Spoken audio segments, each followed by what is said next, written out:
HD میں ہوں حارث علی شاہ گیلانی۔ چلتے ہیں آج کی اہم خبروں کی طرف۔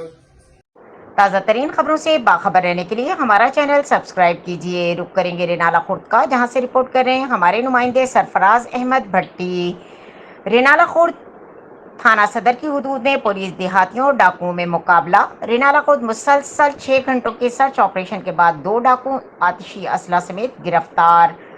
نواحی گاؤں 13/1 روڈ پر 2 مسلح ڈاکو لوٹ مار میں مصروف تھے کہ مقامی دیہاتیوں نے پولیس کو اطلاع دی تو ASP رینالہ سرکل عدنان گل، SO صدر رینالہ خورد رب نواز بٹو، SHO شیرگڑھ اختر خان اور سب انسپکٹر ملک شفیق سمیت سرکل بھر کے SHOs، پولیس اور ایلیٹ فورس کی بھاری نفری نے علاقے کو گھیرے میں لے لیا اور 6 گھنٹوں کی مسلسل سرچ آپریشن کے بعد 2 ڈاکوؤں کو گرفتار کر لیا۔ پولیس ذرائع سے بتایا جا رہا ہے کہ گرفتار ہونے والے ڈاکو متعدد وارداتوں میں مطلوب تھے۔